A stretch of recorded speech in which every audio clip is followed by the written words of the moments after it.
Kita simak dan tonton video ini. Baik, yang pertama saya akan menjelaskan tentang jenis-jenis lensa. Yang pertama, SLR atau kamera tunggal.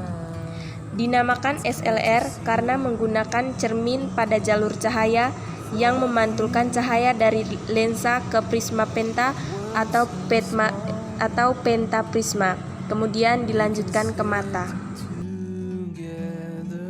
Berikut ini contoh gambar yang merupakan bagian-bagian dari kamera lensa tunggal atau SLR.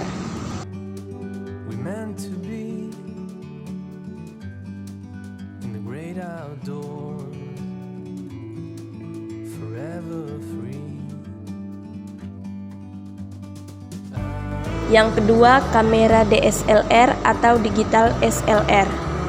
Kamera DSLR mulai muncul dan populer pada tahun 2000. Kamera DSLR tidak menggunakan film sebagai media penyimpanan gambar, namun menggunakan semacam memori seperti CF, SD, MMC sebagai penyimpanan data. Kelebihan lain dari kamera ini adalah yang pertama, memiliki LCD. Yang kedua, hasil kamera dapat dihapus. Yang ketiga, memiliki jumlah data yang banyak sehingga dapat menampung banyak foto. Yang keempat, memiliki pengaturan otomatis. Yang kelima, memiliki fasilitas autofocus. Yang keenam, pemilihan ISO lebih fleksibel. Yang ketujuh, jumlah titik fokus lebih banyak. Yang kedelapan, teknologi anti-shake. Berikut ini merupakan contoh gambar dari kamera DSLR.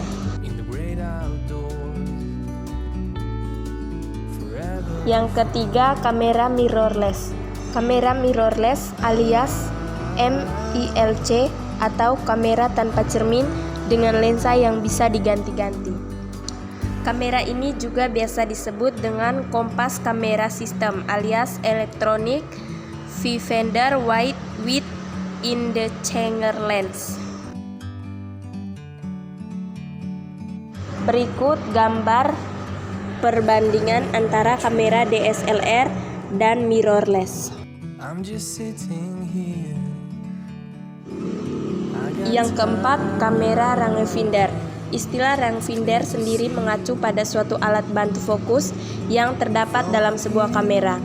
Sistem pencarian fokus kamera rangefinder tidak melalui cermin pentaprisma seperti DSLR atau SLR, namun dengan menyatukan dua buah gambar atau satu dari viewfinder dan satunya lagi dari lensa, maka jarak fokus pun ditemukan. Berikut ini cara kerja rangefinder.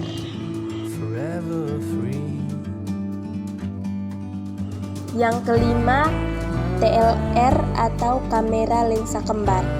Kamera ini menggunakan dua lensa. Yang pertama sebagai pengamat atau view, dan lensa yang kedua yang berada di bawah sebagai lensa pengambil gambar atau bidik, dan memiliki satu viewfinder terlihat pada bagian atas kamera.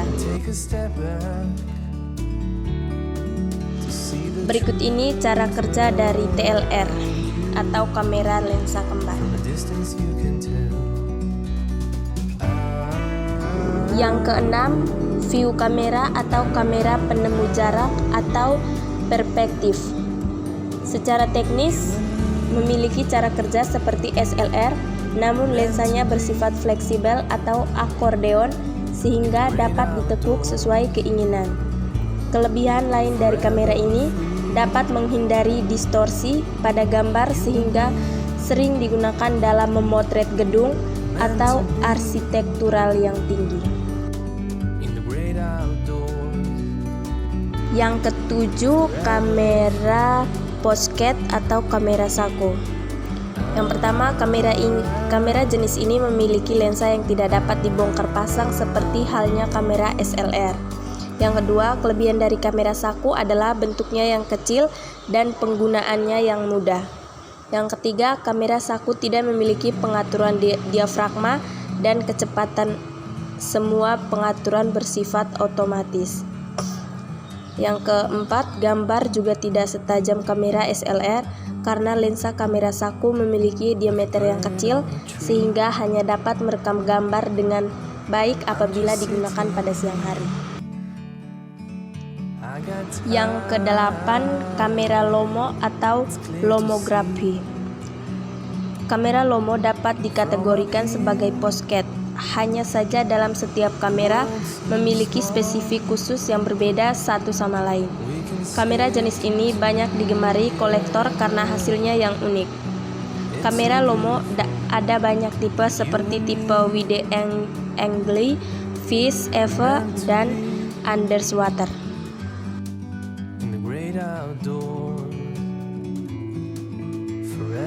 Yang kesembilan, prosumer kamera atau kamera semi SLR. Yang pertama, kamera jenis prosumer banyak muncul pada era digital. Kamera prosumer dibuat untuk memenuhi kebutuhan akan kualitas gambar yang baik namun berharga murah dan praktis. Yang kedua, secara otomatis mirip SLR hanya berukuran sedikit lebih kecil. Ketiga, lensa integrate tidak bisa dibongkar pasang. Yang keempat, memiliki pengaturan manual seperti diafragma, speed, dan ISO.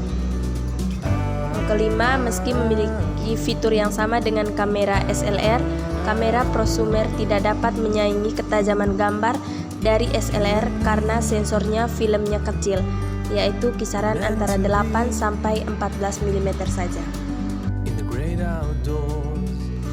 Yang ke-10, medium format. Kamera jenis medium format memiliki anatomi yang besar. Medium format memiliki sistem rekam gambar yang sama dengan SLR, namun kamera medium format memiliki sensor film yang sangat besar, yaitu 35 mm sampai dengan 55 mm. Kamera jenis ini memiliki ketajaman gambar yang luar biasa. Di era digital, kamera medium format dapat merekam sampai ukuran 36 megapiksel. Namun kamera ini harganya sangat mahal karena ini hanya dipakai oleh para fotografer profesional saja. Berikut ini tampilan gambar pada kamera medium format 1,5 kali lebih lebar dari kamera DSLR biasa. Yang ke-11, Polaroid kamera atau kamera langsung jadi. Kamera Polaroid sangat digemari pada era tahun 70 sampai 80-an. Kamera jenis ini memiliki sistem yang hampir sama dengan pocket kamera atau serba otomatis. Kelebihannya, foto dapat langsung jadi tanpa melalui proses cuci cetak. Menggunakan kertas khusus, namun bahan kertasnya sudah sangat langka. Oleh karena itu, kamera Polaroid semakin jarang kita temukan lagi. Yang kedua, alat-alat bantu fotografi. Yang pertama, payung reflektor. Alat bantu fotografi ini menjadi peran penting bagi para fotografer. Hal ini karena fungsi untuk mendapatkan jangkauan cahaya yang lebih luas untuk memproses penerangan atau cahaya yang lebih lembut. Pada umumnya, alat bantu fotografi satu ini memiliki warna putih dan perak untuk menghasilkan warna yang hidup. Untuk warna emas biasanya untuk menghasilkan warna yang lebih kalem atau hangat. Yang kedua, stand background. Stand background adalah alat yang digunakan sebagai latar belakang. Item ini memiliki berbagai macam jenis seperti pola gambar dan warna. Stand background memiliki penyangga untuk bisa digerakkan naik turun sesuai dengan kebutuhan. Yang ketiga, filter lensa. Alat bantu fotografi satu ini sangat penting karena memiliki fungsi untuk mengurangi pencahayaan yang masuk ke dalam kamera. Hal ini digunakan untuk menyaring cahaya yang tidak terlalu over karena dapat menimbulkan efek. Filter terdapat dua bentuk, yaitu filter bentuk bulat dan bentuk kotak. Jika kalian ingin menggunakan filter bulat, harus mempertimbangkan diameter lensa kamera yang kalian gunakan. Jika kalian menggunakan filter kotak, terdapat alat tambahan yang terletak di bagian bawah kamera. Yang keempat, tripod. Alat bantu fotografi selanjutnya adalah tripod.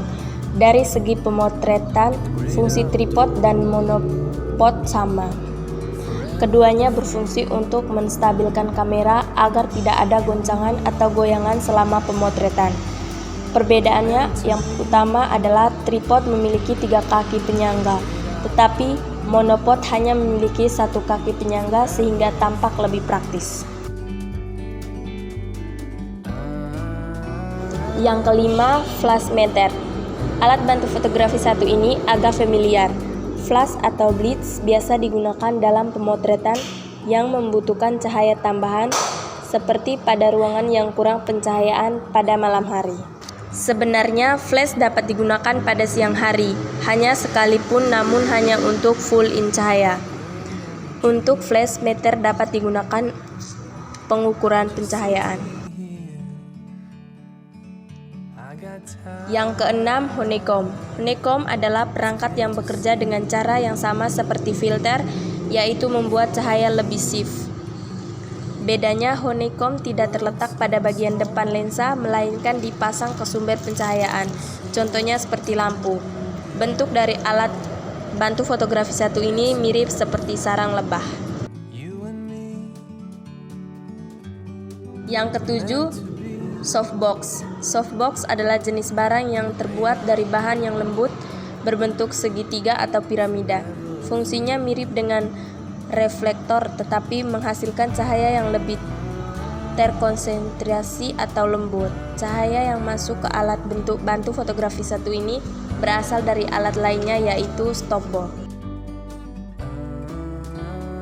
Yang kedelapan, slave unit. Alat bantu fotografi yang ini merupakan alat yang dapat menangkap pencahayaan dari sumber cahaya, kemudian akan disalurkan ke sumber lainnya yang terhubung ke slave unit. Yang kesembilan, strobo. Strobo memiliki fungsi yang sama dengan reflektor, yaitu dapat menyaring atau menangkap sumber cahaya. Perbedaannya hanya terletak pada ukuran. Ukuran strobo terkadang lebih besar sehingga cahaya yang dihasilkan pun juga lebih besar. Yang ke-10, waterproof bead. Sesuai dengan namanya, alat bantu fotografi ini mempunyai kemampuan untuk melindungi alat-alat fotografi saat melakukan pemotretan dan merupakan alat bantu fotografi yang harus dibawa setiap saat. Yang ke-11, silica gel. Alat bantu fotografi yang digunakan untuk membersihkan atau mengeringkan lensa agar tidak ada debu dan kelembapan yang terlalu kelebihan. Yang ke-12, tisu lensa. Seperti yang kalian harus ketahui bahwa alat bantu fotografi yang tidak boleh dibersihkan dengan sembarangan, sebaiknya digunakan tisu lensa untuk membersihkan area lensa agar kualitas kamera selalu tetap terjaga dan bersih. Dan yang terakhir, kabel release. Alat bantu fotografi ini akan sangat membantu kalian dengan menekan tombol starter. Kalian dapat memasangkan ke shocker kabel release di tombol shutter. Penggunaan alat ini dapat membantu mengurangi getaran saat menekan tombol shutter. Sekian video penjelasan dari saya. Jangan lupa like, comment, subscribe, dan share sebanyak-banyaknya.